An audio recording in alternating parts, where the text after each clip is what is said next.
Sabi nga, isang sekreto ang ibinuko ng kanyang nakatatandang kapatid kaugnay sa school grades nito noong college. Ano kaya ito? Alamin natin yan sa report ni MJ Mondihar. Live dyan sa Cagayan de Oro. MJ, maayong gabi. Kumusta diha?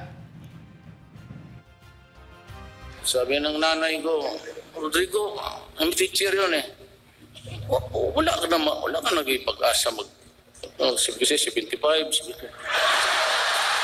Tumatama na yan. Basta makaakyat lang, parang hagdanan niya eh. Yan ang palaging kwento ni dating Pangulo Rodrigo Duterte sa kanyang mga talumpati noon. Patok sa masa ang kwento ni FPRD dahil marami nakaka-relate sa grado niyang 75. At ngayong karawan ng dating Pangulo, may isang sekretong ibinunyag ang kanyang manang o ate. Ang panganay nilang si Eleanor Duterte. Sa eksklusibong panayam ng SM9 News, nilinaw ng 83 anyos niyang kapatid na pagpapatawa lang pala ni FPRD na 75 lang ang kanyang grado noon. Doon ako natawa kasi yan si Digong, yung tumatakbo po yan pagka-presidente, presidente na nagpapatawa sa tao na okay lang daw ang 75. Kahit yung cabinet member niya, puro mga magagaling, matitinik na abogado, siya 75, okay na daw.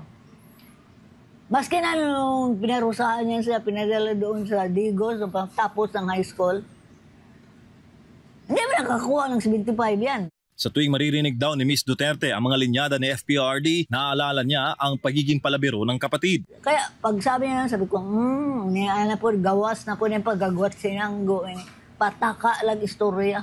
Maging si VP Sara Duterte na kanyang pamangkin, finact-check raw ang grado ni FPRD. Pati ang nanay nilang si Soledad Duterte ay nag-fact-check din. Sabi ni Inday, pinumpir daw niya.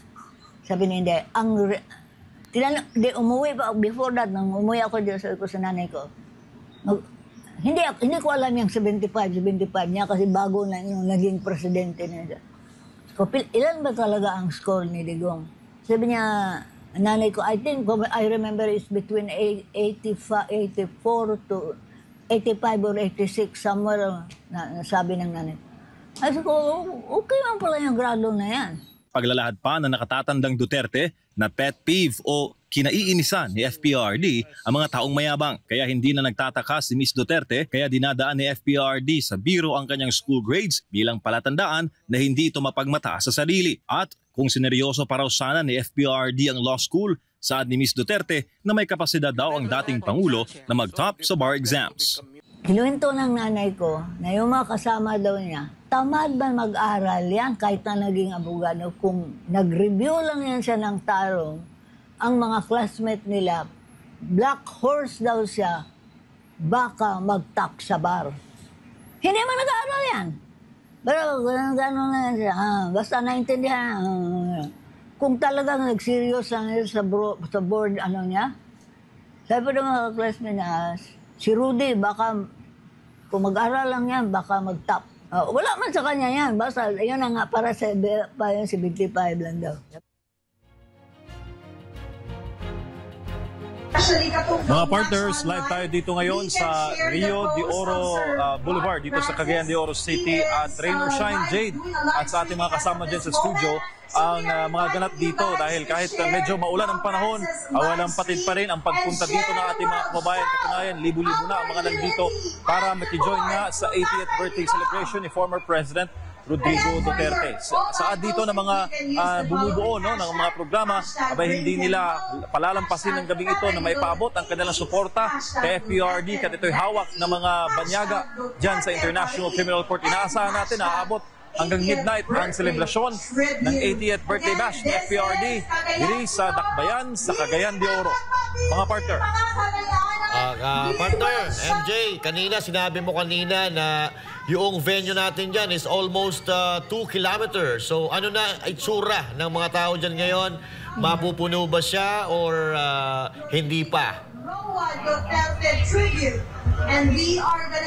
Partner, ngayong oras na ito ay patuloy ang pagdagsa. Actually, kinabahan ng mga organizer na baka nga hindi raw mapuno ang venue dahil nga sa masamang panahon. Ang forecast kasi 70% ang chance ng pag-ulan. Pero ngayon, kahit umuulan, patuloy pa rin ang selebrasyon. Kanina nagsimula sila sa Zumba presentation at ngayon may mga local bands na nagpe-prepare para sa kanilang presentasyon at patuloy ang mga ganap dito, mga partners sa Cagayan de Oro City. Okay, thank you, partner. Si Coach Oli or si Sir Jade, may katanungan ata, partner. Yes, MJ, may mga aasahan ba na mga...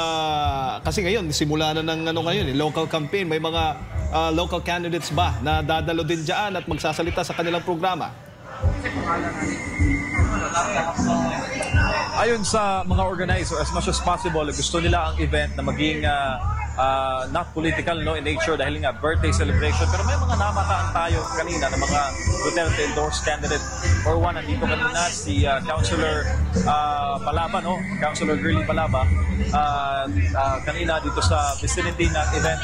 Aside from that, wala na tayong ibang mga politiko na namataan pa, local candidates. Pero I'm sure may mga dadalo pa ng mga local candidates para magpahayag na kanilang suporta sa dating presidente. Jay. Yan. Daghang salamat, MJ Mondihar, live mula dyan sa Cagayan de Oro City. Isa pa